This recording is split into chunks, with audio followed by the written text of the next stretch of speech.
Hi, I'm Dr. Sarah Glass, therapist, writer, and speaker, and this is week 2 of How to Change Your Life Without Burning It Down. In 2013, I was 1 year into a marriage that I knew in my soul had to end. I just knew it. I got divorced in 2017, and so I spent 4 years in what I'm going to call the research phase. The research phase is when you think you want something to change. You're pretty sure actually in your gut that it has to change, but yet you're still going through this back and forth, thinking that maybe you don't have to change. Maybe you can find a way to make it work. I'll walk you through why this happens. Why can't we just say, you know what? This marriage isn't good. I'm going to leave. I don't like this class. I'm going to quit. Well, it's not that simple. As a domestic violence therapist, I used to work in the field of directly working with women and men and people of all genders who are trying to leave abusive relationships. And what I learned was that it takes 7 to 9 times to leave, to try to leave before someone finally leaves. That means I watch people pack their bags, think about going to a shelter, turn their car back around, unpack their bags, and go back home. Sometimes go to the shelter for 2 days, go back home. We had to learn to accept that as part of the process of leaving, because otherwise myself and my clients would have gotten so burned out. And so many of us do. We say, oh, I guess I'm just not cut out for this. I tried, it didn't work. Other people get to live the lives of their dreams. I can't. But what's happening in the research phase, you're building muscle, and you need to build muscle because living the life that you want to live is going to require so much emotional strength and muscle.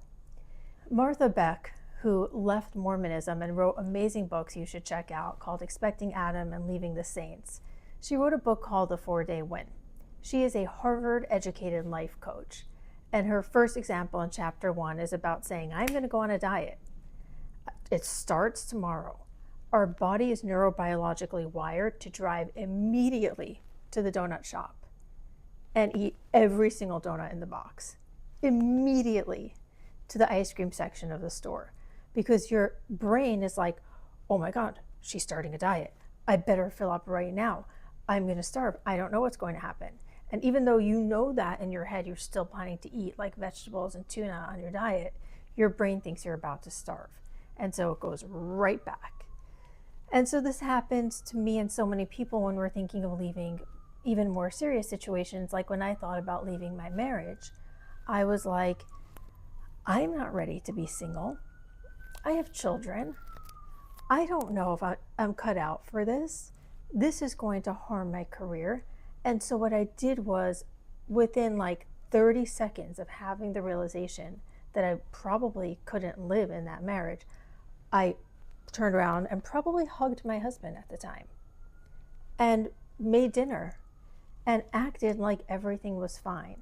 Because by doing that, I didn't have to overwhelm myself with what it might be like to leave, and I wasn't ready. There's a neurobiological process that kicks in when we're thinking about change. So the fear center of our brain starts blowing up, the anxiety center, and we start going into this freeze mode, and this mode that makes it harder for us to think.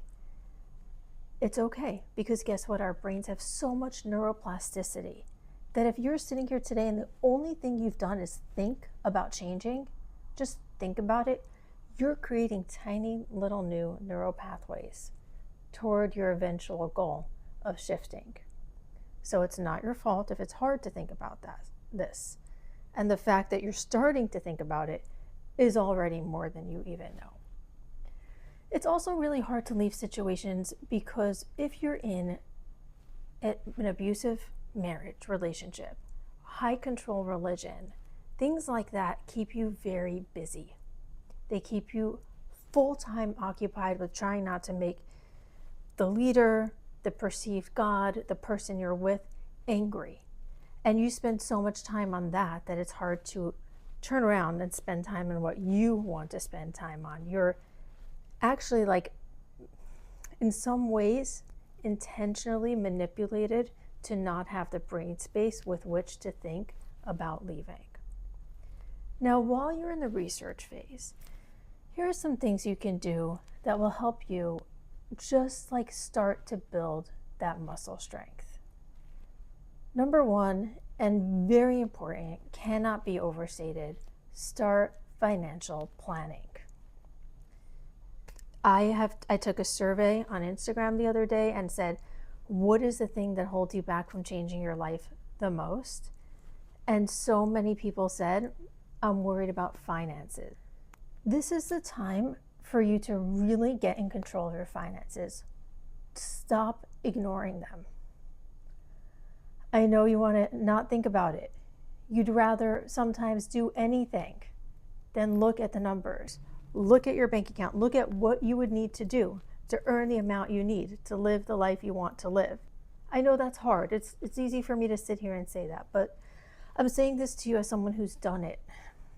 And I know it's hard to think about, but I have given up so much luxury in order to be able to live as my true self, to not have to be married to a man, and to be able to come out of the closet. So I say this to you with love and with the knowledge of how difficult it is. Look at your finances. 2, if you're trying to leave a relationship, this is the time to pursue couples counseling. I know this sounds very counterintuitive, and I'll tell you why this is important. If you're trying to leave a relationship that has children, one that's been serious and long-term, there's a way in which you can attempt to do this that'll be least damaging for you and your partner. Couples counseling could be a time for you to examine what went wrong in your relationship. Give yourself one last shot to fix it so you know you gave it your all. 2, if you have children, going to couples counseling can be a way to mitigate the damage for your children upon exiting the relationship. And 3, it can help you at some points clarify why this relationship isn't working. If you go to couples counseling and there's like no hope for even a conversation to be had, it helps you get to that conclusion faster when you do it within the safe space of a therapist's office. So think about pursuing couples counseling. While you're in this research phase, consult with lawyers. If you think you might need one to leave your job, your situation, your city, your relationship, just do a consult. I know you think about a lawyer and you think, I'm going to need a $10,000 retainer. I will tell you, most, even really good lawyers, will offer you a consult session before you hire them that's free or just billed hourly. Most importantly, when you're thinking about changing your life, think about what are you afraid of? And then separate those fears into 2 separate categories. 1, the things that are imagined or impermanent, like what other people will think of you if you do this. 2, actual, real things that are scary, like not having a place to live, not having the resources you need to survive. Part A, something to just know about yourself. These are things I'm scared of. Maybe they're not as serious, but they're important, and honor that for yourself. For part B, start making plans. Think about, okay, I am afraid that I won't have somewhere to live. So it's not enough to be like, oh, if I just dream and wish, I'll get a house. No, like that's a real fear. And so you want to look at houses, see how much they cost, plan how you would move into one, for example. Sometimes there may be really serious fears, like fear that violence will increase if you're trying to leave an abusive situation. In that case, you do want to have perhaps a plan to get a restraining order, a legal consult, a therapist who can back up what you've experienced in that relationship in case this does end up in a court or police setting. The point that I'm making here is, don't ignore your fears. Listen to your body. Give yourself the time to honor what it is that you're afraid of, and then think about what you need to do in order to address it. Okay, let's get to our listener question. Hi, Sarah. I so greatly appreciate your energy and love on this platform. I am gay and living in a straight marriage. My husband has stopped engaging with me He's just being a provider and doesn't want to have anything to do with me. Due to financial constraints, I can't leave the marriage. What are your thoughts and how do you think I should approach and proceed with this situation? I'm working on getting a degree. I'm also trying to be a great mom. He diminishes my sense of self and verbally hurts me all the time. I wonder what my steps should be. Also, I'm dying for love and connection. I've been unfaithful in the past and it didn't go over well. However, I am desperate. Okay, so here's all the things we've been talking about. It's hard to leave because of financial constraints and you're feeling unsafe in the relationship. I want to tell you this, first of all, I get it. I really get it, and I understand the unfaithful thing too. I've been through that. It's in my book, Kissing Girls on Shabbat. No judgment. However, what you're telling me is, at the same time, that it's really hard because you're holding a lot of secrets. You're holding your unhappiness with your marriage. You're holding like these desires that you have inside. And you know what? I think as someone who also treats children, children can tell. We think we're protecting them from the dysfunction in our homes, but what they don't know in their minds, they feel in their nervous systems. When we're not grounded, when we're dysregulated as parents, we're not able to show up and provide the co-regulation they need in order to feel safe in their bodies. And so I'm going to encourage you to listen through all the points that we made and think about what it might be like to give yourself the permission to live the life that you would like to live.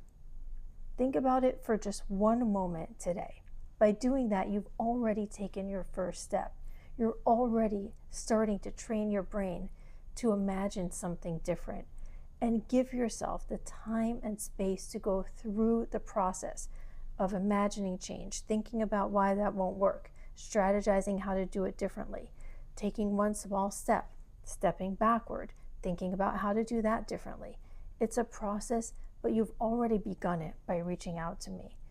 Give yourself some compassion and grace as you go through this, and come back next time for part 3 on how to change your life without burning it down.